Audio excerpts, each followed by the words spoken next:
Last scene में हमने देखा था कि जिनयांग जो है वो पीपा को अपने पास रख लेता है और सासा जो है वो उस पीपा को लेने के लिए कोई प्लान बना रही होती है। जिसके बाद हमें नेक्स्ट डे का सीन दिखाया जाता है जहाँ पे जिनयांग जो है वो महल आया होता है। वहाँ पे 2 पर्सन होते हैं जिसमें से एक मिस्टर ली और एक लू होते हैं। और मिस्टर ली जिनयांग से कहते हैं कि वो इतने ज़्यादा फेमस है लड़कियों में, उसके बाद भी उसने अभी तक कोई भी लड़की सिलेक्ट नहीं की फेस्टिवल में प्ले करने के लिए। दूसरे ब्रदर भी उसे यही बात बोलने लग जाते हैं कि तुम इतने हैंडसम हो, उसके बाद भी कोई लड़की नहीं मिली तुम्हें अभी तक। जिस पर जिनयांग कहता है कि उसे एक ऐसी लड़की चाहिए जो बहुत ही ज़्यादा अच्छा प्ले कर सके, और अच्छा प्ले करने के लिए उसे टाइम तो लगेगा ही। उसके बाद ये दोनों ब्रदर मिलके इसे ताने मारने लग जाते हैं और ये बात तो जिनयांग भी अच्छे से समझ रहा होता है और इनकी बातों से पता चलता है कि ये दोनों ब्रदर जिनयांग को बिल्कुल भी पसंद नहीं करते। उसके बाद जिनयांग भी इनके क्वेश्चनों का बहुत अच्छा खासा इन्हें आंसर देने लग जाता है और इसी बात पे इन लोगों का झगड़ा स्टार्ट हो जाता है, क्योंकि ये सब लोग पैसों की बात पे आ जाते हैं कि इन्हें जितने भी पैसे दिए गए हैं जिनयांग जो है वो स्पेंड कर रहा है सिर्फ एक लड़की को ढूंढने में जो सैंगवान फेस्टिवल में उसके साथ प्ले कर सके। जिस पर जिनयांग भी बोल देता है कि आपको भी तो पैसे मिले गए हैं और आप कौन सा रियल टैलेंट पे उस पैसों को स्पेंड कर रहे हैं। और इसी बात पे इन सबका झगड़ा स्टार्ट हो जाता है। लेकिन तभी वहाँ पर एक पर्सन आ जाते हैं जो उन लोगों का झगड़ा देखकर कहते हैं कि आज का मौसम बहुत ज़्यादा अच्छा है पीपा प्ले करने के लिए, तुम सब अपना झगड़ा बंद करो। जिसके बाद वो सभी लोगों को एक साथ बिठाते हैं और बताते हैं कि सेन्यान फेस्टिवल जो 3 महीने बाद होने वाला था अब वो 1 मंथ बाद होगा, और इसीलिए उन्हें बहुत ही जल्दी से जल्दी अपनी प्रिपरेशन स्टार्ट कर देनी चाहिए। और इस बात पर मिस्टर ली जो है वो पूछते हैं कि ये तो हमेशा 3 मंथ्स बाद ही होता है, तो ये अचानक से 1 मंथ बाद क्यों होगा। जिस पर ये पर्सन कहते हैं कि अभी की सिचुएशन के हिसाब से ये सब देखा गया है, पहले ये 3 महीने बाद ही होने वाला था पर सिचुएशन अभी ठीक नहीं लग रही, इसलिए हमें इसे 1 मंथ बाद ही करना होगा। जिसके बाद ये सभी लोग मान जाते हैं और अपनी प्रिपरेशन के लिए स्टार्ट कर देते हैं। और साथ में जिनयांग के ऊपर इल्ज़ाम लगाने लग जाते हैं कि उसने अभी तक कोई भी गर्ल प्रिपेयर नहीं की है शैनवान में प्ले करने के लिए, इसलिए सबसे पहले तो उसे बोलिए ताकि हम अपनी प्रिपरेशन अच्छे से कर सकें। जिस पर जिनयांग कहता है कि उसको कोई प्रॉब्लम नहीं है, उसने ऑलरेडी एक लड़की को सिलेक्ट कर रखा है, वो प्ले करने के लिए बिल्कुल ठीक है। और ये बात जानने के बाद मिस्टर ली जो है वो वहाँ से चले जाते हैं और उनके जाने के बाद जो अंकल है वो जिनयांग को कहते हैं, मिस्टर लू यानी जिनयांग को कहते हैं कि मुझे पता है कि ये लोग तुम्हें पसंद नहीं करते, लेकिन तुम्हें फिर भी इन बातों पे ध्यान ना देकर खुद के ऊपर ध्यान देना चाहिए और हैप्पी रहना चाहिए। और वो यहाँ पे इतने अच्छे से बात कर रहे होते हैं जिससे पता चलता है कि ये जो अंकल है वो जिनयांग की साइड है शायद से। जिस पर जिनयांग भी कहता है कि मुझे पता है कि ये हमेशा सिर्फ और सिर्फ मुझे नीचे नीचे दिखाने में लगे रहते हैं, लेकिन इस बात से फ़र्क नहीं पड़ता, मैं बिल्कुल ठीक हूँ। इसके बाद हमें एक और पर्सन को दिखाया जाता है जो कि खाना बना रहा होता है, और ये भी एक प्रिंस होता है जो कि मिस्टर लू, और वो कहता है कि royal yellow queen mother rice जो है वो रेडी हो चुका है, जो कि बाहर इस लड़की ने मंगवाया था, और ये लड़की थोड़ी इंपॉर्टेंट है यहाँ पे। और यहीं पर शासा होती है जो अपने लिए टी मंगाती है, लेकिन यहाँ पर जो टी है वो तो एशियन टाइम की टी होती है जो उसे बिल्कुल अच्छी नहीं लगती। और उसका इस तरह का रिएक्शन देख के तो सर्वेंट भी उससे पूछता है कि क्या टी आपको अच्छी नहीं लगी, लेकिन आखिर शाशा बोल भी क्या सकती थी, इसीलिए वो कुछ भी नहीं बोल पाती। जिसके बाद हमें यहाँ पे एक बड़े से पर्सन को दिखाया जाता है जो सर्वेंट को डांट रहा होता है कि उसके लिए अच्छा सा अच्छा खाना ले आओ, और उसे पैसे देता है, लेकिन एक्चुअली में तो वो पैसे जो है वो फेक होते हैं, क्योंकि वहाँ की करेंसी चेंज हो चुकी होती है और इसीलिए वो पैसा एक्सेप्ट नहीं कर सकते थे। लेकिन वो फिर भी पर्सन बोलता है कि मुझे कुछ नहीं पता, मैंने आपको पैसे दे दिए हैं और मुझे अपने लिए खाना चाहिए, तो अभी के अभी मेरे लिए खाना लेके आओ। लेकिन यहाँ पर इस लड़की को इस झगड़े से कोई फ़र्क नहीं पड़ रहा होता और वो अपना खाना खा रही होती है। और ये पर्सन सब बता रहे होते हैं कि करेंसी अब चेंज हो चुकी है, तो यहाँ पर लू सुजुई लिखा हुआ होना चाहिए। वहीं पर वो प्रिंस आता है जिसका नाम है लू लैंजुन, और वो उसे वो पैसे दिखाते हैं और वो भी उसे कहता है कि ये फेक पैसे हैं और हम ये पैसा एक्सेप्ट नहीं करेंगे जब तक कि आप ओरिजिनल पैसा नहीं दे देते। लेकिन इस पर्सन को इस बात से कोई फ़र्क नहीं पड़ता और वो सीधा लैंदन को ऊपर ही उठा लेता है, जिससे साइड में बैठी हुई लड़की का खाना गिर जाता है। और इसे देखकर उसे बहुत ज़्यादा गुस्सा आता है कि अभी तक उसने अपना खाना ख़त्म भी नहीं किया था और इस पर्सन ने उसे गिरा भी दिया। उसके बाद वो चिल्लाकर उस पर्सन को बोलती है कि तुमने मेरा खाना गिरा दिया, मुझे इसे उठा के दो या फिर नया खाना दो।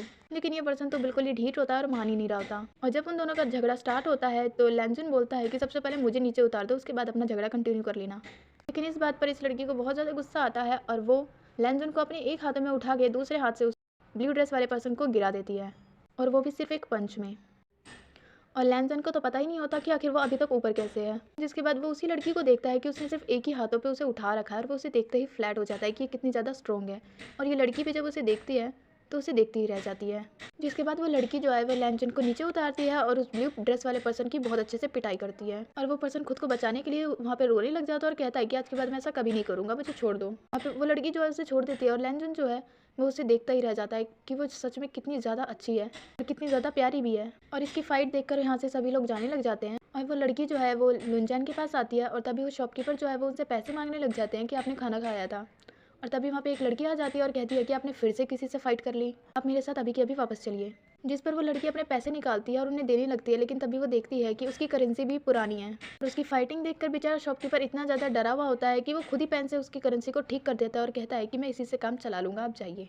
जिसके बाद ये थोड़ा आगे जाने के बाद जो सर्वेंट है वो उस लड़की को बताती है कि यहाँ पे पिनोक्स नेक पीपा जो है वो प्ले होने वाला है, आप जाके उसे ट्राई क्यों नहीं करती। जिसके बारे में ये लड़की काफ़ी ज़्यादा सोचती है और मना कर देती है कि मुझे तो आता ही नहीं पीपा प्ले करना, तो मैं नहीं चाहूँगी। जिस पर सर्वेंट उसे समझाने लग जाती है कि मास्टर ने मुझे कहा था कि अगर आप अपने फ्यूचर के बारे में नहीं सोचोगे तो क्या होगा, अगर आप पीपा प्ले करोगे और वहाँ पे कोई अच्छा लड़का आपको देखेगा तो उससे आपका शादी हो जाएगी, वो आपका हस्बैंड बन जाएगा और आपका फ्यूचर सेट हो जाएगा।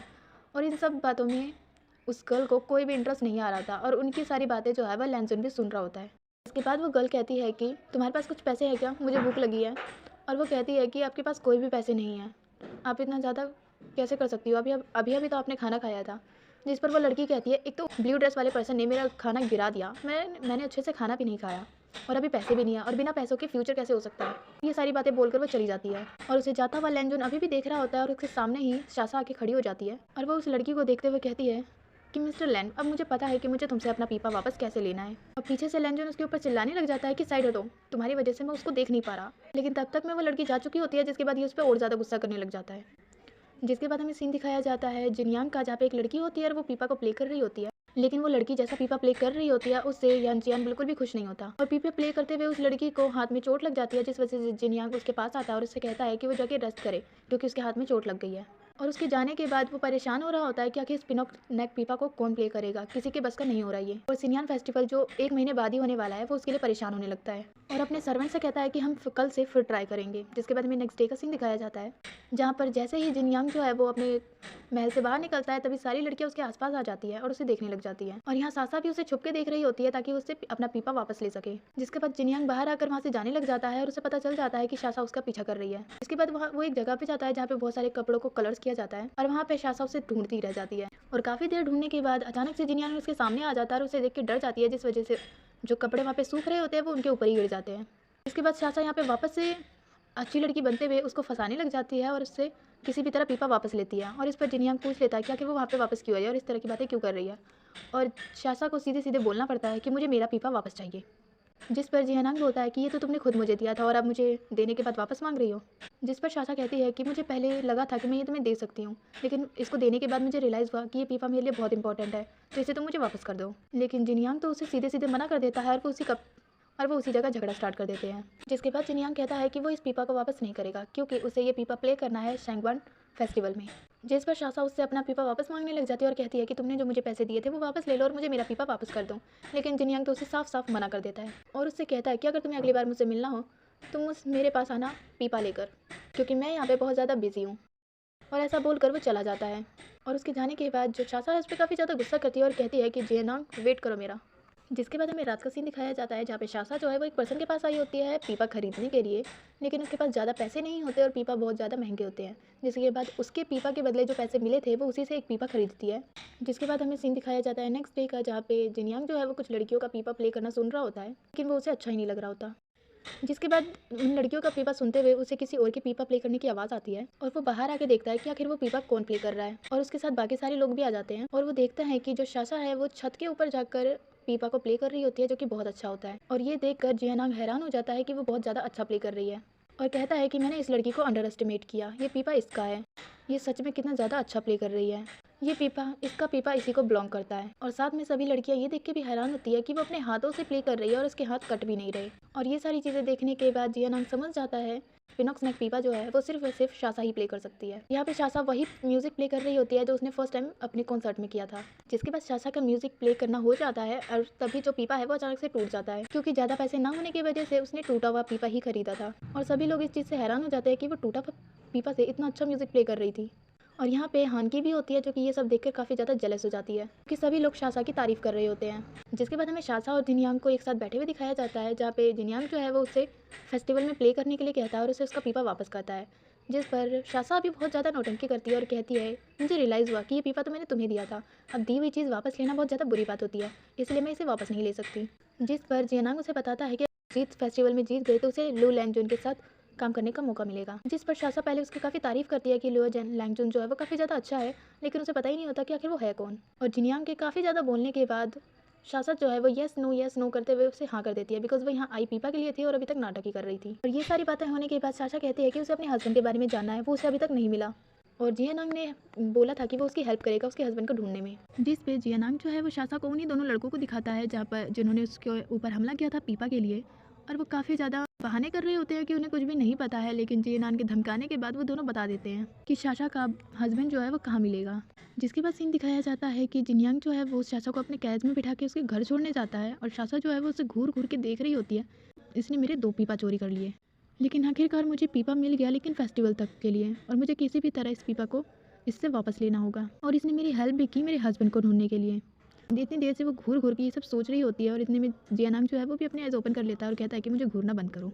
जिस पर शासा कहती है कि मैं तो तुम्हें थैंक्स कहने वाली थी कि तुमने मेरी हेल्प की और मुझे मेरे घर तक भी छोड़ रहे हो। जिसके बाद से दिखाया जाता है कि शासा जो है वो अपने घर तक पहुंच चुकी होती है और जियानांग को थैंक्स कहती है उसके घर तक छोड़ने के लिए। जिसके बाद वो उन दोनों को जाने के लिए कहती है और बताती है कि मुझे यहाँ टाइम लगेगा।